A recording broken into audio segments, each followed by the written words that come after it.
Deep set. All right. Opened up. When you've got a game this lopsided, what do you take away from something like this? Well, what I take away from every game, to be honest, in the preseason is just looking at us. You know, are we in the right place? Are we doing the right things?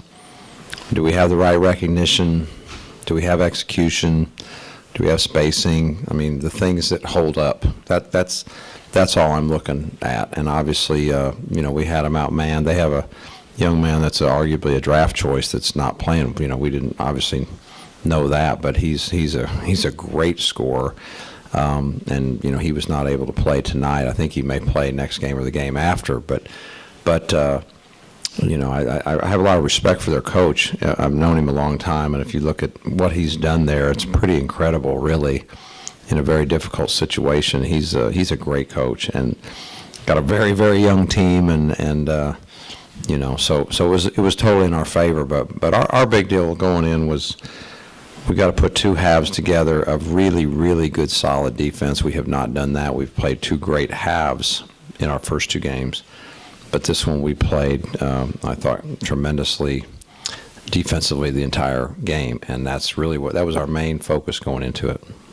What did you talk about at halftime? Well, that's an easy one because the hardest thing to do is to, well, there's a lot of, I don't know if it's the hardest, and I don't know if it's scientifically proven, but for me, one of the hardest things to do is to play with a big lead and feel like, well, you know, the game, for all practical purposes, is over, so it's easy to get real sloppy. And so it was easy to know what to talk about, and what that is we're playing to be really, you know, trying to be a great team, and great teams play the same way regardless of score, and we're trying to get better in certain areas, so let's concentrate on them. And I thought we did a terrific job of that, you know, because I've been in a lot of games where it's sloppy in your concentration, and guys start, you know, I don't know, just losing that edge, and I didn't want that to happen because we got a long way to go. I mean, we're starting at a, you know, this is the beginning of the season with a team that's trying to become a real team, and we can't afford a half or a game or a week or a practice where we're not really focused and really serious about getting better.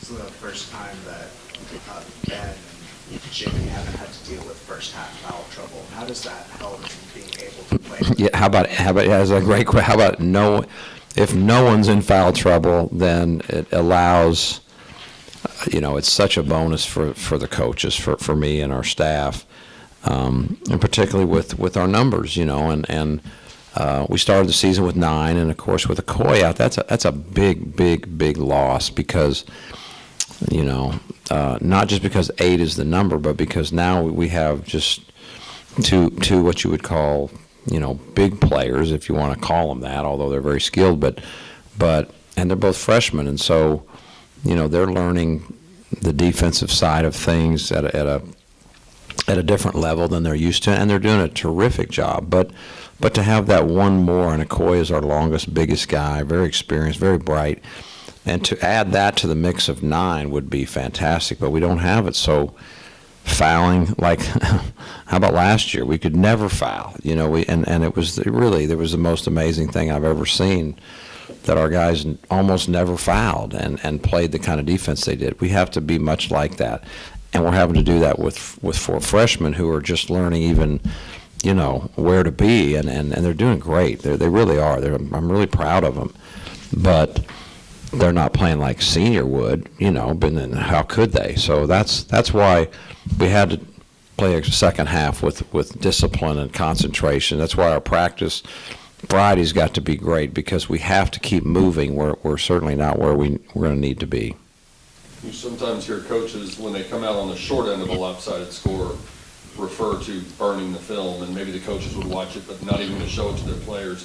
When you're on the plus side of a lopsided score like that, does this get shown to the players? 100%. Oh my gosh. You know, we don't. What we don't do is watch a whole game or a whole half, because my attention span's not that long. No. A lot of people. No, I'm kidding. But I think you lose something of just, hours and hours. So we clip. We clip some good things that we want to show. This is how we play. This is how we need to play. And we'll clip mistakes. And those mistakes would be the same against this team or the last team we played or the best team on our schedule or the best team in our league, which might be one and the same. It doesn't matter. It's about, correcting a decision, a snap decision that happened in the middle of the game. So absolutely, we're going to show learn just as much from this as you would any other, because mistakes were made and great plays were made, and they're all the same, and they equate to any game that you play in. Ben said that one of the emphases at halftime was rebounding. Where did you see? Our offensive rebounding all year has been very good. If you look at what we believe in terms of numbers, our defensive rebounding has not been very good, and it's concerning. And that was the other emphasis. And defense, the way we guarded position-wise and rebounding, those were our emphasis. And I didn't think we did a good job there, and that's concerning. So it will continue to be an emphasis. It obviously hasn't gotten fixed. I thought our defensive positioning became much, much better. First game, going into the second game, our big emphasis, we got to play defense without fouling. We sent them to the line 16 times in game one in the first half. I mean, my gosh. You're not going to win a lot of games doing that. Second game, not close. So we kind of fixed that. So we're moving in the right direction. And then game 2 to game 3, our big thing was, we've got to play 40 defensive minutes, not 20, because we played really good 20.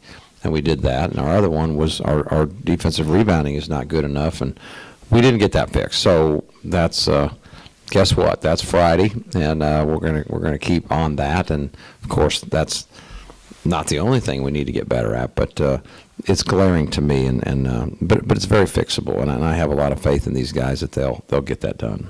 You've always talked about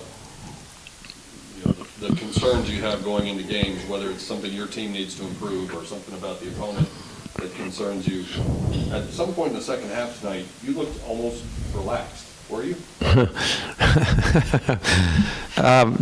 Yeah, because games are stressful, and once you feel like you got the game in hand, it's a lot easier to relax. And so once you find that, then I found myself just really watching, not in terms of strategizing to win the game or whatever anymore, but just really watching guys and watching some of the things I see improvement. I saw William a few times do some really, really good higher level defensive plays that maybe will go unnoticed, but what we're teaching, let me say it that way, the things we're teaching, I saw him do. I saw Everett do some, and Eli do some, and that's probably what I was concentrating on the most is the young guys and watching some of the things that they definitely have grasped and are putting out into the game, and then also at the same time the things that maybe the mistakes that of course are you would feel like are going to happen, and